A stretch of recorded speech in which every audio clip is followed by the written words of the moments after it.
Spain میں 10 دن غرناطہ کی مسجدوں میں اجتماعی اذان ہوتی تھی۔ مؤذن مینار پر کھڑے ہو کر ایک ہی وقت میں ایک ہی طرز میں اذان دیتے تھے اور حیا علی الفلاح کی آواز پتھریلی گلیوں اور سرخ کھپریل کی چھتوں سے ٹکراتی ہوئی پورے شہر میں پھیل جاتی تھی۔ لوگ اللہ کا حکم سنتے تھے، وضو کرتے تھے اور مسجدوں کی طرف روانہ ہو جاتے تھے۔ 1 جنوری 1492 کو عشاء کی اذان ہوئی۔ اہل شہر نے معمول کے مطابق نماز پڑھی، چراغ بجھائے اور سو گئے۔ 2 جنوری کی صبح فجر کا وقت آیا، لیکن اس دن اذان نہیں ہوئی۔ دن چڑھ گیا مگر گلیاں، مکان اور چھتیں اللہ کے حکم کو ترستی رہیں۔ لوگ پریشانی میں باہر نکلے تو پتہ چلا اندلس کی آخری مسلمان ریاست بھی رات کے اندھیرے میں فتح ہو چکی ہے۔ ابو عبداللہ محمد شہر کی چابیاں فرڈینڈنٹ اور ملکہ ازابیلا کے حوالے کر کے الحمرا خالی کر گیا ہے اور شہر اب عیسائی فوجیوں کے قبضے میں ہے۔ لوگ حیرت سے ایک دوسرے کی طرف دیکھنے لگے اور پھر اچانک پورے شہر میں چرچ کی گھنٹیاں بجنے لگیں۔ لوگوں کی نظریں گھنٹیوں کا پیچھا کرتے کرتے مسجد کے میناروں سے اٹک گئیں۔ شہر کی ہر مسجد کے مینار پر چرچ کی گھنٹیاں لگ چکی تھیں اور جہاں کل تک مؤذن ہوتے تھے وہاں اب پادری گھنٹیاں بجا رہے تھے۔ پورے شہر نے گریبان پھاڑے اور دھاڑے مار کر رونا شروع کر دیا۔ یورپ سے مسلمانوں کی آخری ریاست ختم ہو چکی تھی۔ سقوط غرناطہ کے بعد مسلمانوں کو 2 آپشن دیے گئے، ملک چھوڑ دیں یا پھر عیسائیت قبول کر لیں۔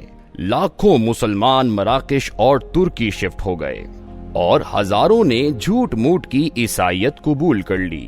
یہ گھروں سے باہر عیسائی ہوتے تھے، لیکن جوں ہی صحن میں داخل ہوتے تھے بش سے بشیر اور ڈیوڈ سے محمد داؤد بن جاتے تھے۔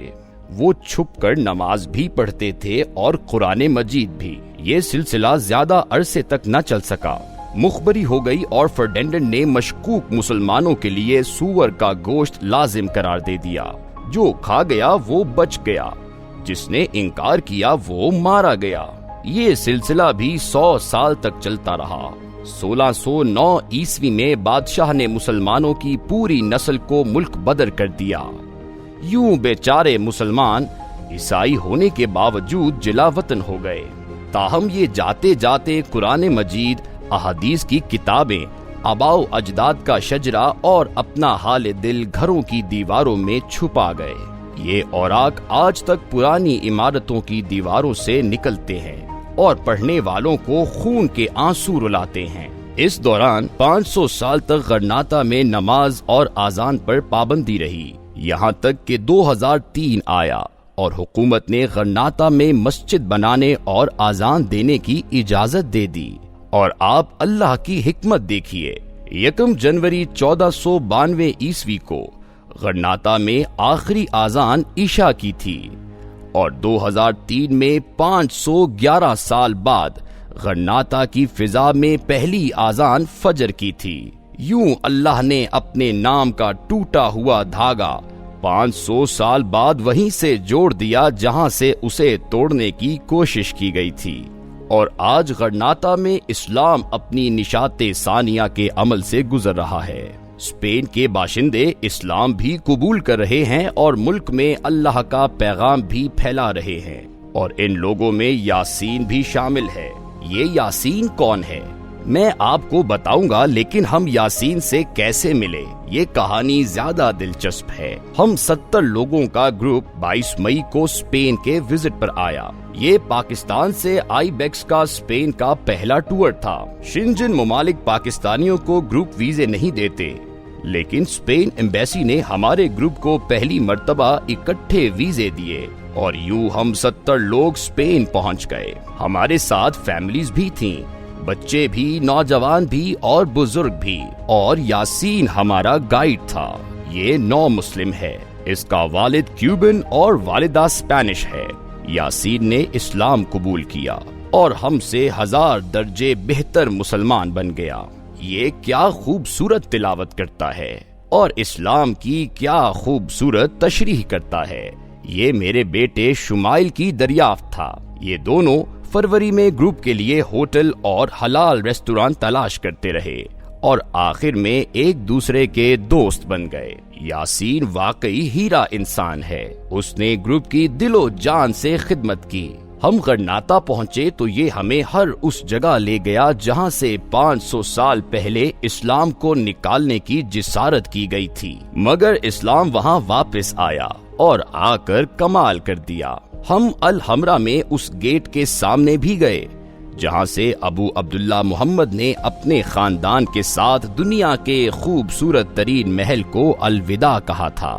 دنیا میں ہزاروں محل ہیں، ہزاروں نئے بھی بنیں گے، لیکن الحمرا صرف ایک ہے اور یہ ایک ہی رہے گا۔ عربی زبان میں احمر سرخ رنگ کو کہتے ہیں۔ یہ محل کیونکہ سرخ پتھروں سے بنایا گیا تھا، لہٰذا اس کا نام الحمرا رکھ دیا گیا۔ محل خلیفہ محمد بن یوسف نصر نے بنایا تھا۔ وہ بنو امیہ کی شاخ بنو نصر سے تعلق رکھتا تھا اور دیندار اور خوف خدا سے لبالب بھرا ہوا تھا۔ محل مکمل ہوا تو اسے دیکھ کر اس کے منہ سے واہ نکل گیا۔ بادشاہ کو فوراً احساس ہوا وہ غرور کا شکار ہو چکا ہے۔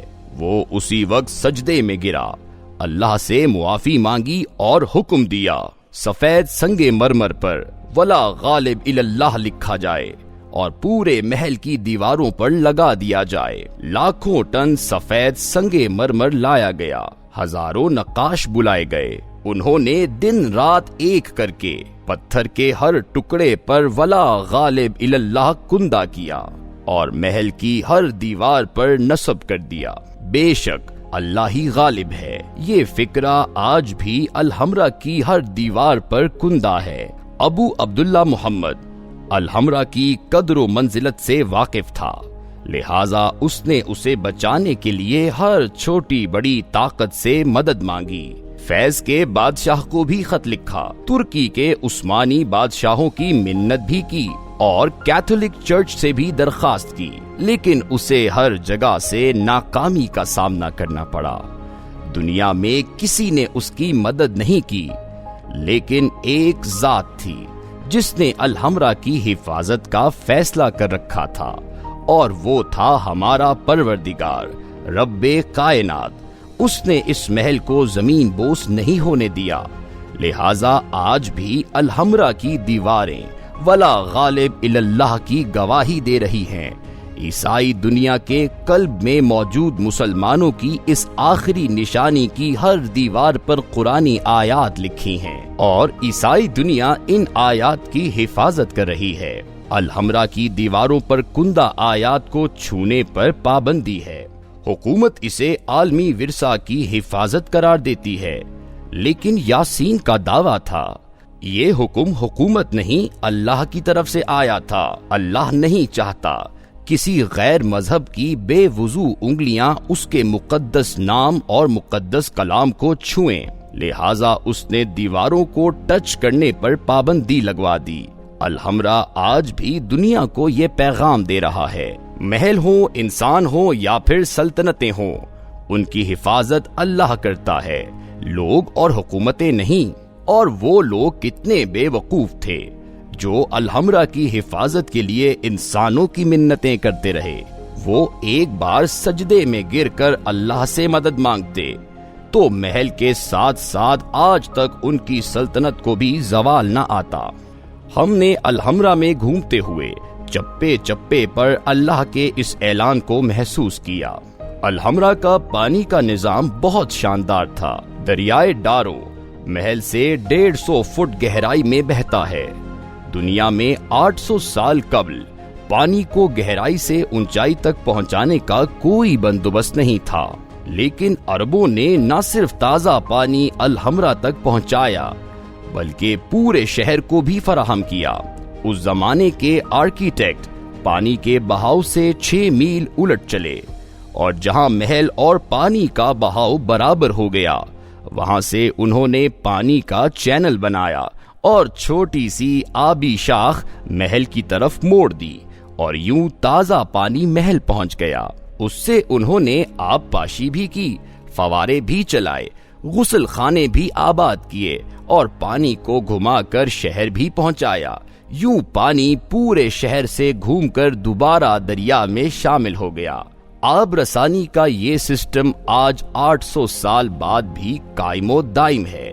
آج بھی الحمرا کے فوارے کشش ثقل سے چل رہے ہیں اور محل کے درختوں اور پودوں کی آبیاری بھی اسی سے ہو رہی ہے۔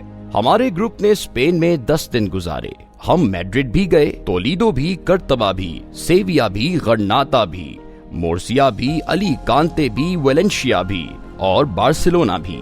ہم جہاں گئے لوگوں نے بڑی خوش دلی سے ہمارا استقبال کیا۔ یہ پاکستان سے ٹورسٹ کا پہلا گروپ تھا، لہٰذا ہمیں دیکھ کر پاکستانیوں کی آنکھوں میں خوشی سے آنسو آ جاتے تھے۔ یہ کہتے تھے ہم نے آج تک یہاں صرف انڈین گروپ دیکھے ہیں، ہم آج اسپین کی گلیوں میں اردو سن کر کتنے خوش ہیں، آپ تصور بھی نہیں کر سکتے۔